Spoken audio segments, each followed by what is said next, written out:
കൊടുക്കേണ്ടതും അതിനെ ഉപയോഗിക്കേണ്ടതും എല്ലാം അങ്ങനെയാണ്.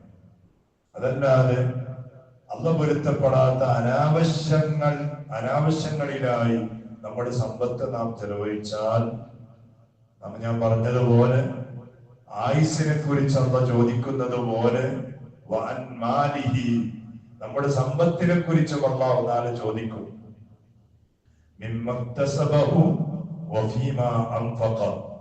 ആ സമ്പത്ത് ഏത് വഴിയിൽ നിന്ന് വന്നു എന്നതും ചോദിക്കും. ഏത് വഴിയിലൂടെ നീ ചെലവഴിച്ചു എന്നതിനെ കുറിച്ചും അള്ളാഹു നമ്മോട് ചോദിക്കും. അപ്പൊ ഒരിക്കലും അള്ളാഹു ഇഷ്ടപ്പെടാത്ത അനാവശ്യങ്ങളിലായി നമ്മുടെ സമ്പാദ്യങ്ങൾ ചെലവഴിക്കാൻ പാടില്ല. അങ്ങനെ ചെലവഴിച്ചാൽ അള്ളാഹുവിന്റെ അടുത്ത് നാം വലിയ കുറ്റക്കാരായിരിക്കും. മാത്രമല്ല അതൊരു മുഅ്മിനായ മനുഷ്യനിൽ ഉണ്ടാകേണ്ട സ്വഭാവവുമല്ല. നമ്മുടെ അവസ്ഥ അങ്ങനെയാണ്. എല്ലാം നമ്മുടെ സമ്പത്ത് നാം പാഴാക്കുന്നത്, ചെലവഴിക്കുന്നത് അനാവശ്യങ്ങളിലാണ്. ആവശ്യമുള്ള വിഷയങ്ങളിൽ ഒരിക്കലും നാം സമ്പത്ത് ചെലവഴിക്കാൻ ഭയങ്കര മടിയന്മാരാണ്. മഹത്തുക്കൾ പറഞ്ഞു, സ്വതക്ക എന്ന് പറഞ്ഞാൽ ഒരുപാട് വിധത്തിലുള്ള സ്വതക്കകളുണ്ട്. ചെറിയ പ്രതിഫലം തൊട്ട് വലിയ പ്രതിഫലം വരെ കിട്ടാൻ സാധ്യത കാരണമാകുന്ന സ്വതക്കകളുണ്ട്. പെരുമാന്മാരെന്നെ പറഞ്ഞതാണ്, ഒന്ന് കൊടുത്താൽ അതിന് 10 ഇരട്ടി പ്രതിഫലം കിട്ടുന്ന സ്വതക്കൾ. ഒന്ന് കൊടുത്താൽ 10 ഇരട്ടി പ്രതിഫലം കിട്ടുന്ന സ്വതക്കൾ. അതേ സ്വതക്കയാണ് നല്ല റാഹത്തുള്ള, നല്ല ഒരു പ്രശ്നവും പ്രയാസവും ഒന്നും ഇല്ലാത്ത നമ്മുടെ ഒരു കൂട്ടുകാരന് നാം ഒരു സ്വതക്ക കൊടുത്താൽ അതിന് 10 ഇരട്ടി കൂലി കിട്ടുക. നല്ല ചെറുപ്പക്കാരനാണ്, ഇങ്ങനെ ഭയങ്കര പ്രയാസപ്പെട്ട് ഇങ്ങനെ ക്ഷീണിച്ചു വരുമ്പോ അവന് ഒരു ഗ്ലാസ് വെള്ളം കൊടുത്തു. സ്വതക്ക തന്നെ. ഒരു ഗ്ലാസ് വെള്ളം കൊടുത്താൽ 10 ഗ്ലാസ് വെള്ളം കൊടുത്തതിന് കൂലി കിട്ടും. അങ്ങനെ കാരണം അവന് പ്രയാസമൊന്നുമില്ല, പ്രശ്നമൊന്നുമില്ല. പക്ഷെ നമ്മളൊരു കൂട്ടുകാരനാണ്, ഒരു മനുഷ്യനാണ്. ആ മനുഷ്യത്വത്തിലൂടെ അയാൾക്ക് ഞങ്ങൾ എന്തെങ്കിലും കൊടുത്താൽ അതിന് 10 ഇരട്ടി കൂലി കിട്ടും. അതുപോലെ മറ്റൊരു സ്വതക്കയുണ്ട്, 90 ഇരട്ടി കൂലി കിട്ടുന്ന ഒരു സ്വതക്കയുണ്ട്. 90 ഇരട്ടി കൂലി കിട്ടുന്ന ഒരു സ്വതക്കയുണ്ട്. അതേ സ്വതക്കയാണ്. അത് ഒരു പാവപ്പെട്ട ഒരു ഫഖീറായ ഒരു മനുഷ്യൻ, നമ്മുടെ പള്ളി എന്ന് പറഞ്ഞാൽ അങ്ങനെയാണ്. എല്ലാ വക്തിലും തോന്നില്ല അസല് ഏതെങ്കിലും ഒരു പാവങ്ങളുണ്ടാവും. എന്തെങ്കിലും അയാളുടെ പ്രശ്നങ്ങൾ പറയും, ബേജാറ് പറയും. പാവങ്ങളാണ്. അപ്പൊ അങ്ങനെയുള്ള പാവങ്ങൾക്ക് വേണ്ടിയിട്ട് ഒരു സദഖ കൊടുത്താൽ അതിന് 90 ഇരട്ടി കൂലിയാണ്. ഒരു 10 രൂപ കൊടുത്താൽ 900 കൊടുത്ത കൂലി കിട്ടും. 10 രൂപ കൊടുത്താൽ 900 കൊടുത്ത കൂലി കിട്ടും നമുക്ക്. അതങ്ങനെയാണ്. മറ്റൊരു സദഖയുണ്ട്, അത് കൊടുത്താൽ അതിന് 900 ഇരട്ടി കൂലി കിട്ടുന്ന, 900 ഇരട്ടി കൂലി കിട്ടും. അതായിരിക്കാണ് അത് നമ്മുടെ കുടുംബത്തിലുള്ള പാവങ്ങളായ ഫഖീറന്മാർ, മിസ്കീനന്മാർ, പ്രയാസപ്പെടുന്ന ആളുകൾ, അവർക്ക് സദഖ കൊടുത്താൽ 900 ഇരട്ടി കൂലി സദഖ കൊടുത്ത അതിന്റെ പ്രതിഫലം കിട്ടുന്ന നമ്മുടെ കുടുംബം, ആ കുടുംബത്തിലുള്ള പാവങ്ങൾ, കുടുംബത്തിലുള്ള പ്രയാസപ്പെടുന്ന ആളുകൾ, അവർക്ക് കൊടുക്കുന്നതാണ്. ഇതാണ് നാളെ ആഖിറത്തിൽ മീസാനിൽ വെച്ച് തൂക്കപ്പെടുമ്പോ ആദ്യമായി വെക്കപ്പെടുന്ന സൽക്കർമ്മം. അതായിരിക്കുന്ന നിന്റെ കുടുംബത്തിന് വേണ്ടി നീ നീക്കി വെച്ച സ്വതക്കകൾ, ഹദിയകൾ, അത് നാളെ മീസാനിൽ അല്ലാഹു തആല ആദ്യമായി നമ്മുടെ നന്മയുടെ തട്ടിൽ വെച്ച് തരുമെന്ന് സയ്യിദുനാ റസൂലുള്ളാഹ് തങ്ങൾ പഠിപ്പിച്ച ഹദീസിൽ കാണാം. ഇതാണ് മറ്റൊരു സ്വതക്കയുണ്ട്, വല്ലാത്തൊരു സ്വതക്കയാണ്. ഏതാണത്? ഒന്ന് കൊടുത്താൽ 1,00,000 ഇരട്ടി പ്രതിഫലം കിട്ടുന്ന സദഖ. ഒന്ന് കൊടുത്താൽ 1,00,000 ഇരട്ടി പ്രതിഫലം കിട്ടുന്ന സദഖയാണ്. അത് ഏത് സദഖയാണ്? അത് നിന്റെ ഉമ്മാക്കും നിന്റെ ഉപ്പാക്കും നീ കൊടുക്കുന്ന സദഖയാണെന്ന് മഹാനായ സയ്യിദുനാ റസൂലുള്ളാഹ് സ്വല്ലല്ലാഹു അലൈഹി വസല്ലം. നിന്റെ ഉമ്മക്ക് കൊടുക്കുന്ന സദഖ, നിന്റെ ഉപ്പാക്ക് കൊടുക്കുന്ന സദഖ. ആ ഉപ്പ വലിയ പണക്കാരനാണ്, അല്ല വലിയ ഉഷാറുള്ള ആളാണ്, അതൊന്നും നോട്ടയില്ല. ഉപ്പാക്ക് നീ കൊടുക്കുന്നുണ്ടോ, ഉമ്മാക്ക് നീ കൊടുക്കുന്നുണ്ടോ, അതിന് കിട്ടുന്ന പ്രതിഫലം എത്രയാണ്? 1,00,000 ഇരട്ടി പ്രതിഫലം. ആര് കൊടുക്കുന്നു?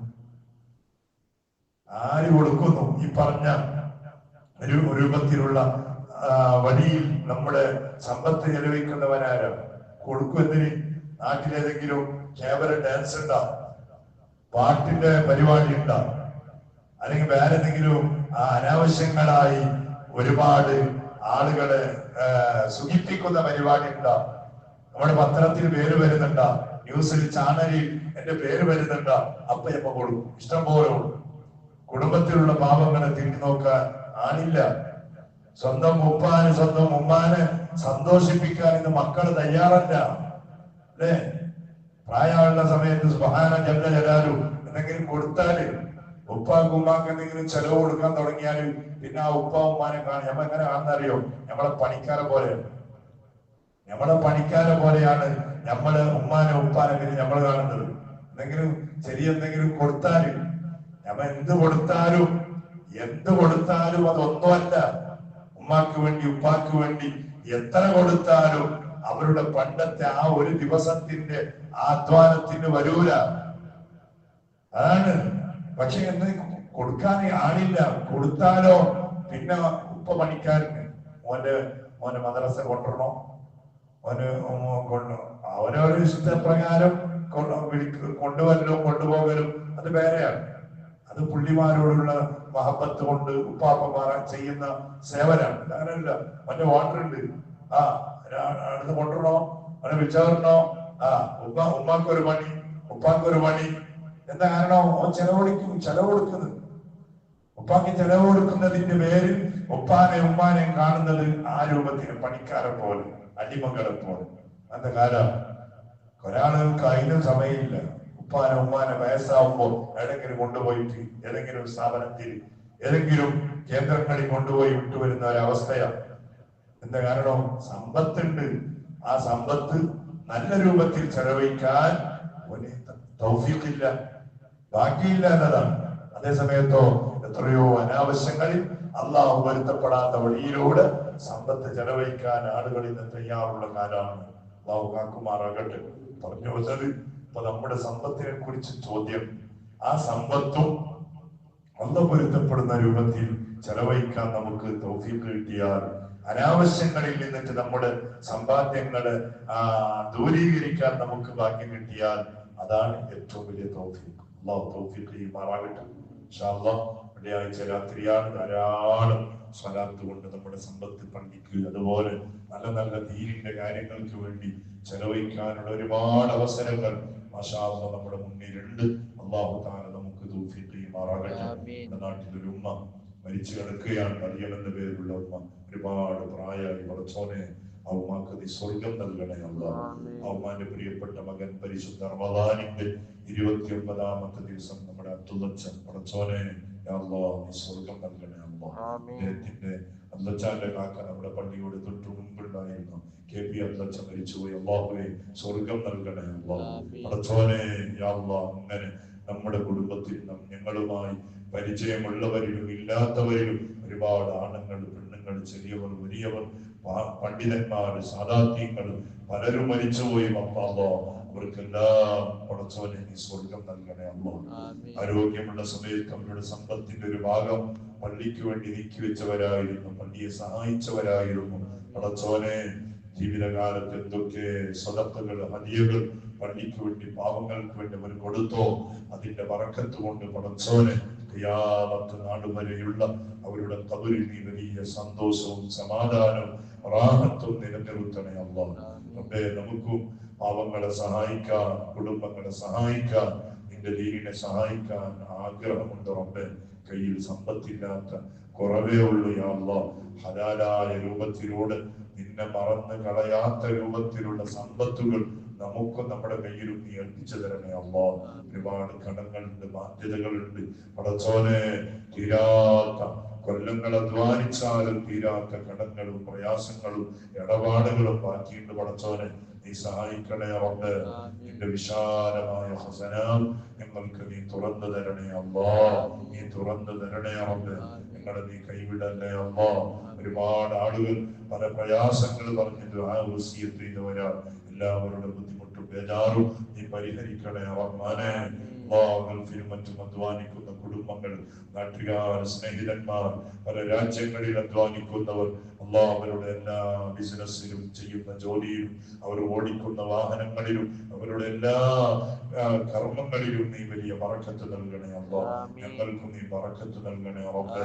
ബിഹഖി സയ്യിദിനാ മുഹമ്മദ് സ്വല്ലല്ലാഹു അലൈഹി വസല്ലം. ഹസ്ബുനല്ലാഹു ونعم الوكيل نعم المولى ونعم النصير.